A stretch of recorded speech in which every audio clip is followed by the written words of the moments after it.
Halo semuanya, selamat datang di channel yang tidak layak untuk dihina ini. Sebelum kita mulai, atur posisi santainya, seruput kopinya, dan mari kita berkhayal.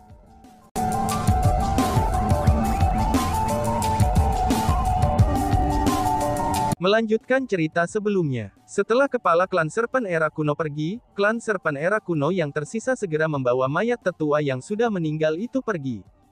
Setelah orang-orang dari klan Serpent Era Kuno pergi, alun-alun yang awalnya sunyi, itu segera menjadi gempar. Para penonton yang hadir semuanya dengan semangat mendiskusikan berbagai hal di antara mereka sendiri. Meskipun mereka mendengar bahwa klan Chief of Clan Serpent Era Kuno adalah karakter yang kejam, tapi mereka tidak pernah mengira dia akan kejam seperti ini. Hanya karena fakta kalau bawahannya telah mengungkapkan sedikit rahasia kepada orang lain, dia cukup kejam untuk membunuhnya. Ini benar-benar berlebihan dan lalim. Lebih jauh lagi, rahasia yang diungkapkan bawahannya bukanlah sesuatu yang utama. Tampaknya domain abadi formasi ini benar-benar berbahaya seperti yang dikabarkan, kata Chu Feng. Dengan demikian Tuan Muda Chu Feng, kamu tidak boleh mengatakan hal-hal tanpa mempertimbangkan konsekuensinya. Dan di atas semua itu, kamu tidak boleh mengatakan kata-kata jahat tentang klan ular era kuno, kata Xia Yun kepada Chu Feng. Chu Feng tersenyum mendengar kata-kata Xia Yun. Chu Feng sudah tahu bahwa klan ular era kuno adalah sekelompok yang sangat kejam, bahkan tanpa pengingat darinya. Karena dia sudah tahu tentang kekejaman dari klan ular era kuno, dia secara alami tidak akan melakukan provokasi tanpa alasan bagi mereka. Semuanya, tolong ikuti aku. Tidak lama kemudian, seorang tetua dari klan Serpent Era Kuno berjalan keluar. Dia mulai membimbing Chu Feng dan yang lainnya menuju arah pegunungan yang mencapai langit. Chu Feng dan yang lainnya tahu kemana mereka akan pergi. Mereka pasti menuju ke lokasi di mana mereka akan diberikan dua pilihan untuk dipilih, itu seperti yang dijelaskan oleh tetua yang telah terbunuh sebelumnya. Setelah kerumunan mulai bergerak, orang-orang dari Tanah Suci Starfall segera bergegas dan mengepung Xia Yun. Seolah-olah mereka sangat takut bahwa seseorang akan mencoba untuk menyakiti putri suci mereka. Bahkan Chu Feng yang awalnya berdiri tepat di sebelahnya, dia dipaksa keluar. Namun Chu Feng tidak peduli dengan masalah ini, dan malah memutuskan untuk berjalan ke depan kerumunan. Saudara Chu Feng, kamu benar-benar luar biasa. Kamu bahkan berkenalan dengan Putri Suci Starfall Holy Land. Selanjutnya, jika menilai dari sikap Putri Suci terhadapmu, tampaknya kalian berdua memiliki hubungan yang sangat baik, ucap Li Xiang. Dalam perjalanan, Li Xiang dan dua temannya mengikuti di samping Chu Feng sepanjang waktu. Li Xiang memuji Chu Feng tanpa henti sepanjang waktu, dan ekspresi idola di matanya tumbuh lebih dan lebih terkonsentrasi. Nona Xia dan aku tidak mengenal satu sama lain dengan baik, kata Chu Feng. Saudara Chu Feng, jangan coba-coba menipu kami. Itu tidak terlalu baik. Nona Xia mengambil inisiatif untuk menunjukkan dirinya sendiri, itu hanya untuk datang dan melihatmu. Betul, Han Yu yang menyatakan dirinya mengenal Nona Xia dengan sangat baik, bahkan dia saja tidak berhasil berbicara dengannya. Namun dia berbicara dengan kamu, dan bahkan dengan penuh semangat. Bukankah ini membuktikan bahwa hubungan kalian berdua luar biasa? Li Xiang dan yang lainnya berkata. Li Xiang dan kedua temannya tidak mengatakan kata-kata itu melalui transmisi suara. Dengan demikian, banyak orang yang hadir mendengar percakapan mereka. Pada saat itu, ekspresi Han Yu berubah sangat dingin. Meskipun dia tahu bahwa dia sangat terhina sebelumnya, tapi dia masih tidak mau orang lain membicarakan masalah ini. Selain itu, meskipun Han Yu merasa marah, tapi dia masih tidak mengatakan apa-apa. Namun sementara Han Yu tidak mengatakan apa-apa, tapi kedua temannya, Yuan Tingyi dan Yuan Hualong, keduanya tidak dapat menonton lagi. Mereka berdua menunjuk ke arah Li Xiang beserta dua temannya dan berteriak. Apa-apaan yang kalian berdua katakan? Jika kamu berani mengucapkan omong kosong lagi, aku akan memotong lidahmu. Bagaimana mungkin seseorang sepertimu mempertanyakan hubungan antara kakak Han Yu dan Nona Xia? Tidak hanya Yuan Tingyi dan Yuan Hualong menunjuk Li Xiang dan yang lainnya sambil meneriaki mereka, tetapi kedua orang itu bahkan mulai mengancam mereka. Aku ingin melihat siapa yang berani memotong lidah murid-murid suci Peil Villa kami di hadapanku. Tepat pada saat itu, Ma Changchun berbicara dengan cara yang tidak menyenangkan. Setelah Ma Changchun berbicara, meskipun Yuan Tingyi dan Yuan Guolong merasa sangat tidak senang, tapi mereka tidak mengatakan apa-apa lagi. Karena bagaimanapun, kekuatan Ma Changchun bukanlah sesuatu yang bisa orang-orang dari generasi muda seperti mereka bisa lawan. Selain itu, kekuatan Villa Pil Suci tidak bisa dipandang rendah. Paling tidak, itu jauh lebih kuat daripada kota Yuan mereka. Meski begitu, Li Xiang dan dua temannya sangat bijaksana. Mereka tahu bahwa mereka tidak mampu memprovokasi seorang jenius seperti Han Yu. Dengan demikian, setelah pertukaran ini, mereka tidak berani melibatkan Han Yu dalam percakapan mereka lagi. Meskipun mereka tidak lagi membahas Putri Suci, tapi Li Xiang dan dua temannya masih dipenuhi pertanyaan. Mereka meminta Chu Feng segala macam hal. Selain itu, mereka menyebut Chu Feng sebagai saudara atau kakak sepanjang waktu. Mereka benar-benar bersemangat dan penuh perhatian. Kalian bertiga sepertinya lebih tua dariku. Tidak pantas bagimu untuk memanggilku kakak, ucap Chu Feng. Aduh kakak Chu Feng, meskipun usia kami lebih tua darimu, tapi kekuatan kami lebih rendah darimu. Karena itulah, demi rasa hormat, lebih baik kami memanggilmu kakak. Li Xiang berbicara dengan sangat tulus. Itu benar, itu prinsipnya. Dua lelaki lainnya juga mengangguk berulang kali. Lakukan apa yang kamu inginkan, ucap Chu Feng sambil tersenyum acuh tak acuh. Kamu bertiga minggirlah. Tepat pada saat itu, teriakan agresif terdengar dari belakang. Itu dari kelompok orang Starfall Holy Land. Ada apa? Li Xiang berbalik dan mengungkapkan ekspresi bingung. Apa yang kamu lihat? Aku berbicara dengan kamu bertiga, cepat minggir. Seorang pemuda yang memimpin kerumunan menunjuk ke arah Li Xiang dan berteriak. Sikapnya sangat arogan dan agresif, dan seolah-olah dia adalah raja yang memarahi rakyat jelata. Meskipun dia tahu bahwa ada tetua dari Villa Pil Suci yang hadir, tapi dia sama sekali tidak menempatkan Li Xiang dan yang lainnya di matanya. Sebenarnya, pria yang berasal dari tanah suci Starfall juga, dia hanya memiliki kultivasi peringkat 1 abadi sejati. Dia tidak lebih kuat dari Li Xiang dan dua temannya. Namun setelah disuruh pindah, Li Xiang dan dua temannya benar-benar berbalik dan bersiap untuk pindah. Itu bisa dilihat, mereka tampak ketakutan. Meski begitu, bisa dimengerti kalau mereka takut. Karena bagaimanapun, pria itu adalah seseorang dari tanah suci Starfall. Selain itu, bahkan Starfall 8 Immortals ada di sana, dan mereka bisa mendukungnya. Dengan demikian, dapat dimengerti bagi Li Xiang dan kedua temannya untuk takut pada pria itu. Kembali ke sini. Tepat pada saat Li Xiang dan dua temannya berencana untuk pergi, Chu Feng meminta mereka untuk kembali. Li Xiang dan dua temannya terkejut. Aku menyuruh kalian bertiga untuk kembali. Jalan ini tidak dimiliki olehnya, mengapa kamu semua harus pindah hanya karena dia menuntutnya? Kata Chu Feng. Ini, Li Xiang dan dua temannya akhirnya menyadari apa yang diinginkan Chu Feng. Namun sayangnya, mereka tidak kembali. Namun sebaliknya, mereka tertegun dan ditinggalkan dalam dilema. Mereka tahu bahwa Chu Feng membantu mereka. Namun, mereka benar-benar takut pada orang-orang dari tanah suci Starfall. Melihat bagaimana Chu Feng benar-benar berani tidak menempatkannya di matanya sedemikian rupa, pria dari tanah suci Starfall yang telah berteriak pada Li Xiang dan yang lainnya untuk minggir pun menjadi marah. Dia menunjuk ke arah Chu Feng, dan berencana untuk memakinya. Dasar sialan, teriak pria itu. Jaga adabmu. Tepat pada saat itu, suara yang terdengar manis terdengar. Begitu suara itu terdengar, semua pria yang hadir terguncang. Mereka segera tumbuh lebih bersemangat. Secara alami, di antara orang-orang di sana, hanya Putri Suci Starfall yang akan memiliki karisma seperti itu. Xia Yun awalnya dikelilingi dan dijaga oleh orang-orang dari tanah suci Starfall seperti harta yang berharga. Namun setelah dia berbicara, orang-orang dari tanah suci Starfall pindah ke kedua sisi, dan menciptakan jalan untuknya. Adapun Xia Yun, dia berjalan keluar dari pengawalannya dengan elegan, dan mulai berjalan perlahan ke arah Chu Feng. Akhirnya, dia tiba 2 meter dari Chu Feng dan berhenti. "Tiga Tuan, aku memiliki sesuatu yang ingin aku diskusikan dengan Tuan Muda Chu Feng. Mungkinkah kalian semua bisa memberikan kami waktu?" Xia Yun berkata kepada Li Xiang dan kedua temannya dengan senyum di wajahnya dengan nada yang sangat lembut.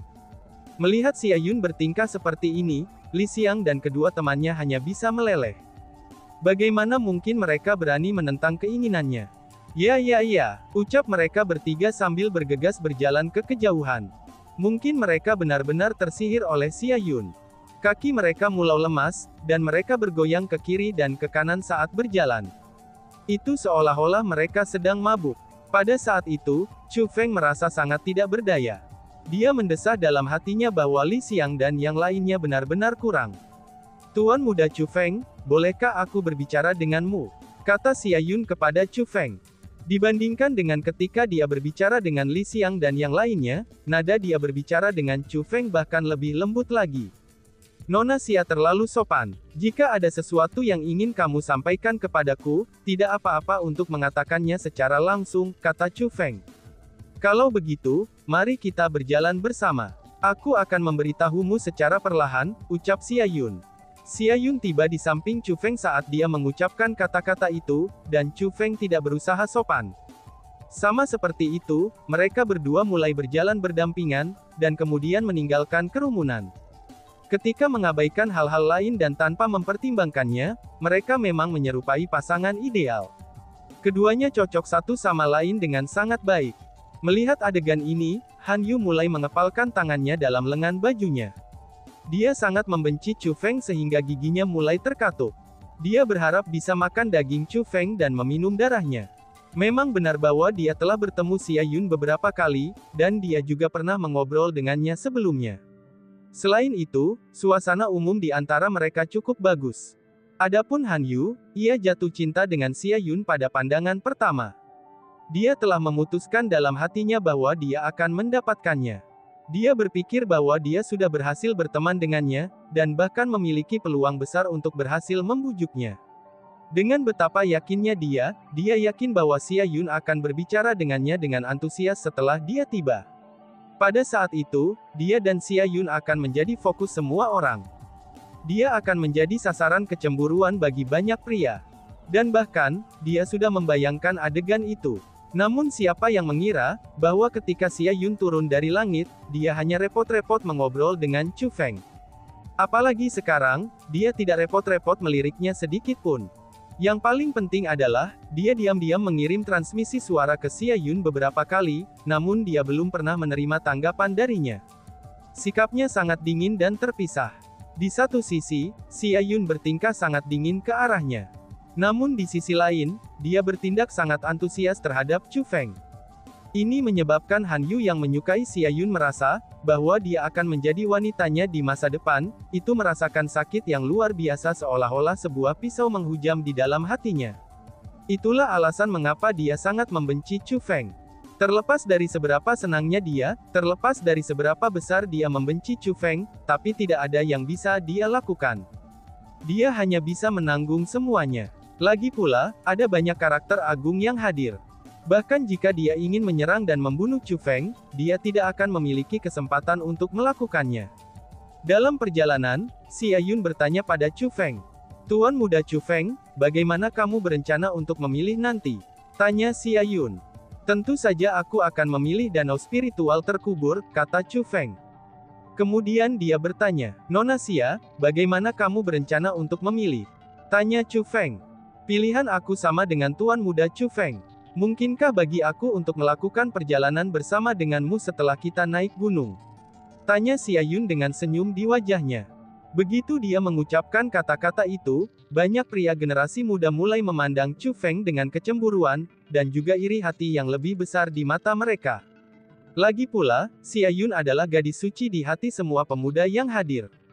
Dan sekarang, gadis suci mereka sebenarnya meminta untuk melanjutkan bersama dengan Chu Feng atas kemauannya sendiri. Ini hanyalah sesuatu yang tidak akan pernah mereka bayangkan, bahkan dalam mimpi mereka. Oh, tentu saja, Chu Feng mengangguk ramah. Sama seperti itu, sebelum tatapan iri dan cemburu yang tak terhitung jumlahnya, Chu Feng dan Xia Yun terus mengobrol satu sama lain dengan ceria, saat mereka mengikuti tetua ular klan era kuno itu sambil berjalan bahu-membahu. Setelah beberapa waktu berlalu, tetua ular klan era kuno akhirnya berhenti. Alasan untuk itu adalah, karena mereka telah tiba di lokasi di mana mereka akan dapat memilih di antara dua opsi. Di depan mereka ada dua jalan. Kedua jalur memiliki instruksi. Namun instruksinya agak mendalam. Orang-orang yang hadir semuanya bisa tahu jalan mana yang mengarah ke formasi pelatihan, dan jalan mana yang mengarah ke pembentukan labirin. Alasan untuk itu adalah, karena rahasia semua ini telah diungkapkan kepada mereka oleh tetua Serpent Clan dari era kuno yang sudah meninggal. Dengan demikian, orang banyak tahu betul hasil apa yang akan terjadi di ujung dua jalan. Mengapa hanya anggota generasi muda dalam 100 tahun yang bisa masuk? Pada saat itu, tetua Singi berteriak keras dengan cara yang sangat tidak menyenangkan. Alasan untuk itu adalah, karena ada batasan jalan menuju labirin. Itu artinya, hanya orang-orang dari generasi muda di bawah usia 100 tahun yang diizinkan untuk memasukinya. The Starfall 8 Immortals jelas-jelas bukan orang yang berusia 100 tahun. Bukan hanya mereka saja, tetapi banyak orang yang hadir juga tidak berusia 100 tahun. Sebenarnya apa tugas dari Starfall 8 Immortals? Tugas mereka adalah untuk melindungi Xia Yun. Sedangkan untuk Xia Yun, tujuan kunjungannya adalah danau spiritual terkubur. Namun sekarang, dengan situasi di depan mereka tidak akan bisa mengikutinya ke danau spiritual terkubur. Secara alami, tetua Singi merasa tidak senang. Tidak hanya dia tidak senang, bahkan bisa dikatakan bahwa dia menolak aturan. Ini adalah aturan yang ditetapkan oleh kepala klan ular kita. Jika tetua Singi tidak puas dengan aturan ini, kamu dapat memilih untuk pergi, kata sesepuh ular klan era kuno itu. Jika semacam kecelakaan terjadi pada putri suci kita, bisakah klan ular era kuno kamu mau bertanggung jawab? Tetua lain dari Starfall 8 Immortals bertanya. Kami tidak akan bisa bertanggung jawab. Aku akan mengulangi kata-kata yang sama. Jika kamu takut, kamu dapat memilih untuk memilih jalur lain. Jika tidak, kamu dapat memilih untuk pergi, kata sesepuh ular klan era kuno itu. Dibandingkan dengan tetua yang terbunuh sebelumnya, sikap tetua ini sangat keras kepala. Meskipun kekuatannya lebih rendah daripada Starfall 8 Immortals, tapi pandangannya mirip dengan obor, tidak ada jejak ketakutan di matanya sama sekali. Tidak apa-apa, aku bisa menjaga diriku sendiri, kata Xia Yun dengan senyum di wajahnya. Kata-katanya mengungkapkan keputusannya kepada Starfall 8 Immortals, dan Starfall 8 Immortals tidak menentang keputusannya. Karena itulah, mereka tidak mengatakan apa-apa lagi untuk menghormati keputusannya. Tuan Muda Han Yu. Tepat pada saat itu, tetua Singi memanggil Han Yu. Senior, junior ini hadir, balas Han Yu. Melihat tetua Singi memanggilnya, Han Yu buru-buru berdiri.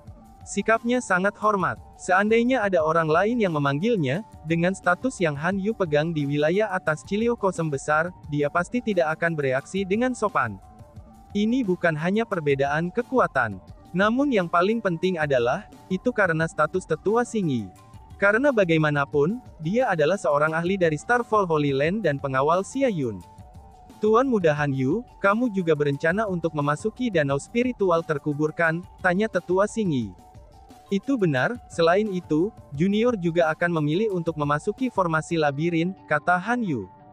Dalam hal itu, mungkinkah bagiku untuk meminta Tuan Muda Han Yu untuk menjaga putri suci kita?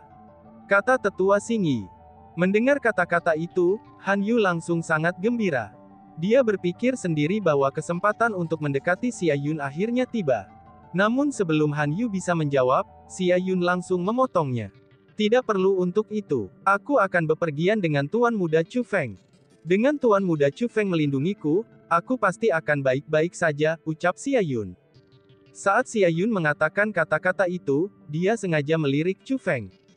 Dengan Xia Yun mengatakan kata-kata itu, tentu saja tidak cocok bagi Han Yu untuk mengatakan bahwa ia akan menjaga Xia Yun. Dengan demikian, dia hanya bisa menelan kata-kata yang telah mencapai tenggorokannya dengan paksa. Selain itu, hatinya sudah meletus karena amarah. Kemarahannya mirip dengan magma yang akan meledak, dan dia hampir tidak bisa mengendalikan amarahnya. Jadi, dia melirik Chu Feng lagi. Ketika Chu Feng merasakan tatapan Han Yu, dia sedikit mengernyit. Tatapan Han Yu telah berubah lagi, dan keinginannya untuk membunuh semakin kuat. Bisa dikatakan, bahwa dia bahkan tidak repot-repot menyembunyikannya lagi. Seolah-olah dia tidak dapat menahan keinginannya untuk membunuh Chu Feng. Dan tiba-tiba saja bersambung. Sekian dan terima kasih banyak. Bye-bye.